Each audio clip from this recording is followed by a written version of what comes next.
पिछले सेशन में जो भी पढ़ी बात थी उसको एक बार टेकअप करेंगे और उसके साथ हम लोग अब आगे की तरफ बढ़ेंगे। ठीक है, चलिए।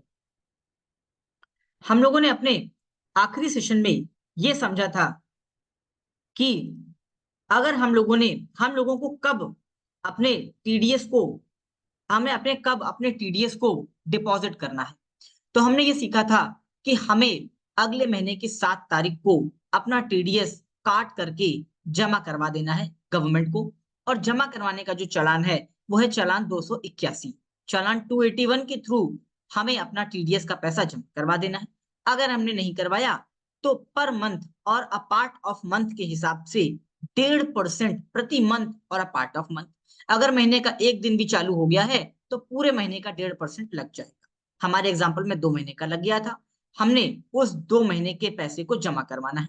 5,000 रुपए हमारा टैक्स का अमाउंट है, 150 रुपए हमारा इंटरेस्ट का अमाउंट है। ये दोनों अलग अलग हेड में ही पैसा जमा होगा जब हम चालान 281 जमा कर। अब चालान 281 जब जमा करवाएंगे तब देखेंगे क्या करेंगे। अभी तो नहीं देख रहे हैं, लेकिन इस एग्जाम्पल को ध्यान में रखेंगे। जब हम चालान का एक टॉपिक पकड़ रहे होंगे, जब हम चालान का टॉपिक पढ़ा रहे होंगे तो उस समय हम आपको बताएंगे। चलिए अब हम आगे चलते। यहां पर अभी तक की सीखी गई बात में हमने ये जो पैसा जमा करवाया है, हो सकता है कि ये पैसा यहाँ पर बहुत सारी पार्टी हूँ, एक पार्टी ना हो बल्कि 10 पार्टी हूँ, और 10 पार्टियों का मिला करके ये 5,000 की बजाय 50,000 रुपए हो। हमें अगर एक महीने में मान लो कि 10 पार्टियां हैं और सबको 1-1 लाख का पेमेंट किया, यानी कि 10 लाख का पेमेंट किया, तो 10 लाख पर 50,000 रुपए, 10 लाख का 5% 50,000 रुपए हमें जमा करवाना था। हमने 7 तारीख को जमा करवा दिया तो ठीक है, और नहीं करवाया तो हम उस 50,000 पर क्या देंगे, इंटरेस्ट देंगे, और उसके साथ हम 10 तारीख को पैसा अपना जमा कर। ठीक हो गई बात। लेकिन अभी ये बात क्लियर नहीं हुई कि अब इन पार्टीज को इसका क्लेम कैसे मिलेगा। जो 5-5 हजार रुपए हमने 10 पार्टी का काट लिया, उनको क्लेम कैसे मिलेगा, क्योंकि अभी तो सिर्फ पैसा गवर्नमेंट के पास आपने डिपॉजिट किया है, अभी कोई रिटर्न की फाइलिंग नहीं करी है। रिटर्न फाइलिंग के लिए अब हम चलेंगे अपनी आगे की।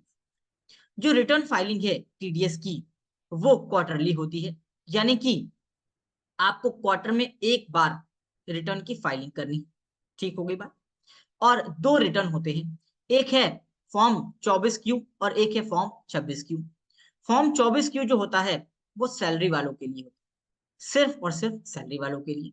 और एक फॉर्म होता है फॉर्म 26Q, ये होता है नॉन सैलरी वालों। अब नॉन सैलरी में सब कुछ आ जाता है, commission, interest, commission, interest, consultancy, contractor, rent का payment, sale of virtual digital assets, कुछ भी आ सकता है। जितना कुछ बचेगा वो सारा 26Q फॉर्म के थ्रू ही जाएगा। ठीक हो गई बात। यानी कि 24Q सैलरी के लिए है, 26Q नॉन सैलरी के लिए है। अब आप इसको अभी ज्यादा पेन मत लीजिए कि ये 24Q क्या है, 26Q क्या है। जब हम आएंगे 24Q और 26Q पर तब आपको पढ़ा देंगे, अभी टेंशन मत लीजिए। अभी इतना समझिए कि आपको क्वार्टर में एक बार इन फॉर्म्स की फाइलिंग करनी होती है, और इसकी लास्ट डेट क्या है इसको समझिए।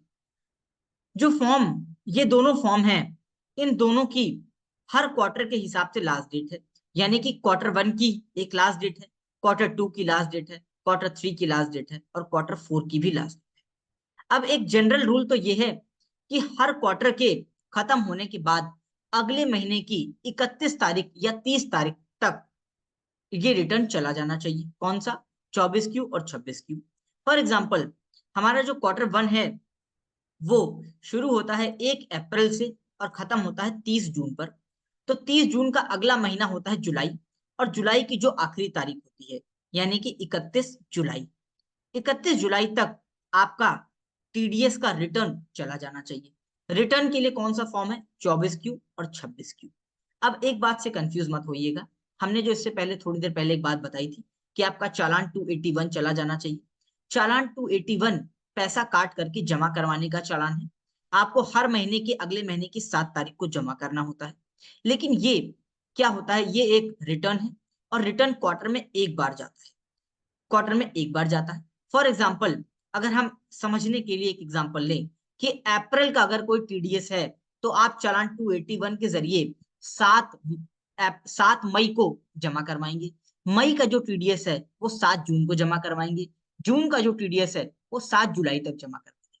लेकिन इन तीनों महीने को मिला करके जब आप रिटर्न फाइल करेंगे तो वो आपको 31 जुलाई के पहले करना होगा। अब हम Q2 की बात करें। Q2 शुरू होता है 1 जुलाई से और खत्म होता है 31 अगस्त पर। तो जुलाई का जो टीडीएस है वो आपको अगस्त में 7 अगस्त को वाया चालान 281 जमा करवाना है। अगस्त का जो है वो सितंबर में जमा करवाना है और सितंबर का जो टीडीएस है वो आपको अगले महीने अक्टूबर में जमा करवाना है। ठीक हो गई बात? जुलाई का अगस्त में, अगस्त का सितंबर में और सितंबर का 7 अक्टूबर तक जमा करवाना है। 7 अक्टूबर तक जमा करवाना है। ठीक हो गई बात? अब जस्ट अ मिनट, यहाँ पर थोड़ी सी गलती है, मैं कुछ ठीक कर देता हूँ। अब ठीक है। ये हमारा जो Q2 है ये जुलाई में शुरू होता है और 30 सितंबर को खत्म होता है। तो ये जिस क्वार्टर में जो आखिरी महीना है उसके नेक्स्ट मंथ यानी कि अक्टूबर, और अक्टूबर की लास्ट डेट है 31 अक्टूबर। तो 31 अक्टूबर को आपका Q2 का रिटर्न चला जाना चाहिए। Q3 पर आते हैं। Q3 हमारा शुरू होता है 1 अक्टूबर से, 1 अक्टूबर से खत्म होता है 31 दिसंबर को। तो 31 दिसंबर को से जो अगला महीना है यानी कि जनवरी, तो जनवरी की जो लास्ट डेट है यानी कि 31 जनवरी, 31 जनवरी को आपका Q3 का रिटर्न चला जाना चाहिए। लेकिन Q4 में ये थोड़ा सा चेंज हो जाता है। Q4 में का जो जो मंथ है वो 31 मार्च है और 31 मार्च का अगला महीना अप्रैल होता है। तो आप ऐसा कहेंगे कि सर इसका इसका रिटर्न 30 अप्रैल को चला जाना चाहिए। The answer is no. Q4 में कुछ कंप्लायंसेस ज्यादा होती हैं, इसलिए Q4 के लिए 2 महीने का टाइम दिया गया है। 31 मई तक आपका रिटर्न चला जाना चाहिए। यहां से एक कंक्लूजन ये निकला कि Q1, 2 और 3 के लिए 1 महीने का समय मिलता है और Q4 के लिए 2 महीने का समय मिलता है। ठीक हो गई बात? जब हम टीडीएस को डिपॉजिट कर रहे थे और काट करके तो हमें सिर्फ 7 दिन का समय मिलता था। जैसे ही महीना खत्म हुआ अगले महीने की 7 तारीख तक आपको टीडीएस जमा करवा देना है वाया चालान 281। लेकिन जैसे ही क्वार्टर खत्म हुआ उसके 1 महीने के अंदर आपको टीडीएस का रिटर्न फाइल करा देना है। ये 1 महीने की टाइम लिमिट दी गई है टीडीएस रिटर्न फाइल कराने की। और रिटर्न का जो फॉर्म जाता है वो जाता है 24Q और 26Q। रिटर्न का जो फॉर्म जाता है वो जाता है 24Q और 26Q। ठीक हो गई बात?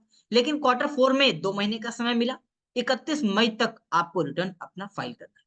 क्या ये बात सबको समझ में आ गई है? कंफर्म कर दीजिए।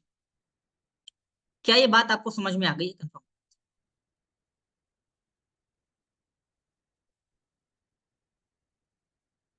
समझ में आ गई है। अब आती है मजे की बात। Q1 का रिटर्न जाना था 31 जुलाई को, नहीं गया तो क्या होगा?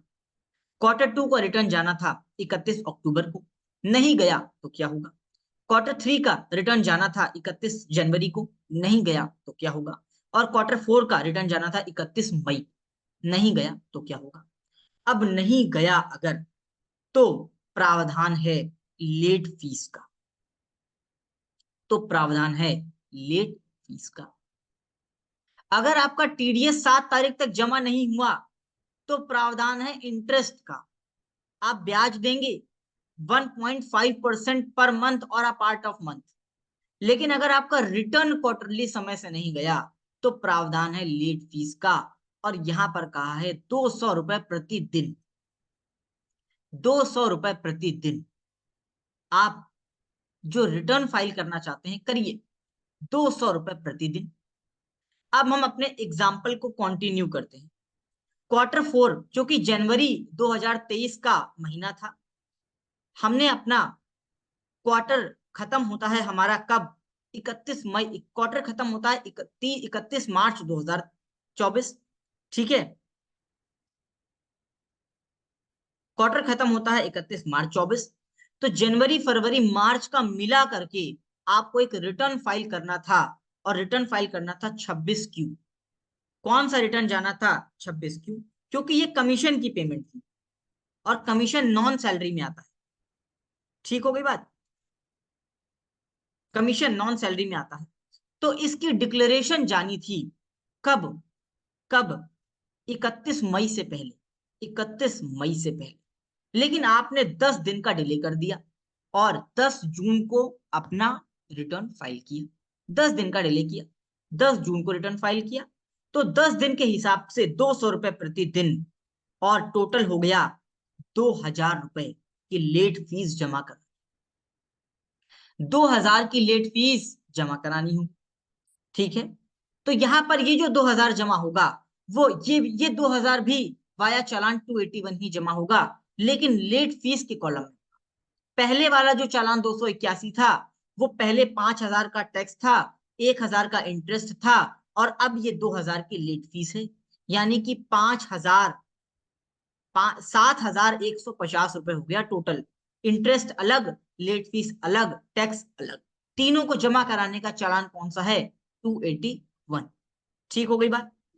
जब तक ये 2000 रुपए जमा नहीं हो जाएगा, तब तक आप 26Q फाइल नहीं कर पाएंगे। असंभव है फाइल।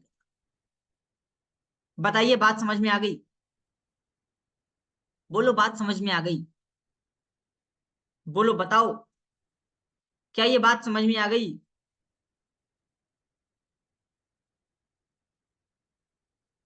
बोलो, क्या ये बात समझ में आ गई? बात समझ में आ गई? चलो। तो टीडीएस जमा कराने की तारीख है 7 तारीख। नहीं कराया तो 1%, 1.5% पर मंथ और अ पार्ट ऑफ मंथ।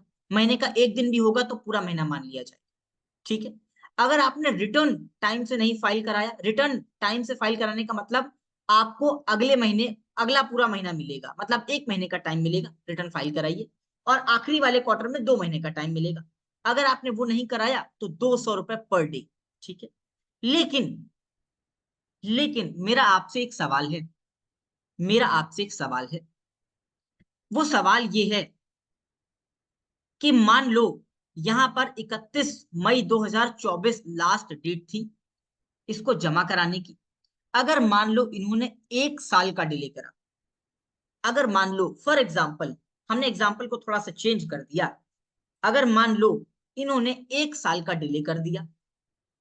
मैं यहां पर एक स्लाइड ले लेता हूं।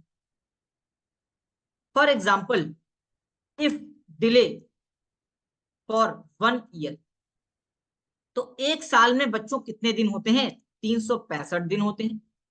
अगर आप लेट फीस कैलकुलेट करेंगे, अगर आप लेट फीस कैलकुलेट करेंगे, जैसे कि कुछ लोगों के दिमाग में ये बात आ सकती है, क्या सर साल भर बाद रिटर्न फाइल कर पाएंगे? क्यों नहीं कर पाएंगे? बिल्कुल कर पाएंगे। लेकिन 365 इंटू 200 जरा करिए कितना हुआ? 365 इंटू 200 करिए जरा कितना हुआ? 73,000 रुपए हो गया भैया। 73,000 रुपए हो गया भैया। बताओ जरा। टैक्स कितना है? 5,000 रुपए। इंटरेस्ट कितना है? 150 रुपए। लेकिन रिटर्न अगर आपने फाइल कराना है तो आपको 73,000 रुपए क्या खर्चा करने पड़ेंगे? क्या ऐसा होता तो क्या लॉजिकल होता? जरा मुझे बताइए मुकेश, जरा मुझे आंसर करिए क्वेरी का चैट बॉक्स में आकर के। क्या ये लॉजिकल लगता है कि 5,000 रुपए का टैक्स जमा करवाना है और एक रिटर्न फाइल करने के लिए हम 73,000 रुपीज पे करेंगे, तब जाकर के रिटर्न फाइल होगा? इतना हैवी अमाउंट, मतलब लेट फीस इतनी ज्यादा आ जाएगी क्या रिटर्न को फाइल करने के लिए? क्या लॉजिकल लगता है ये? क्या लॉजिकल लगता है? नहीं लगता है। बिल्कुल सही। इनकम टैक्स डिपार्टमेंट को भी नहीं लगा। इनकम टैक्स डिपार्टमेंट को भी नहीं लगा। इनकम टैक्स डिपार्टमेंट को भी नहीं लगा। ठीक है। इनकम टैक्स डिपार्टमेंट ने क्या कहा कि मैक्सिमम जो लेट फीस होगी वो up to the TDS amount. और टीडीएस अमाउंट कितना है? 5,000 रुपए। 5,000 रुपए। यानी कि यानी कि इसमें एक अपर कैप लगाई गई।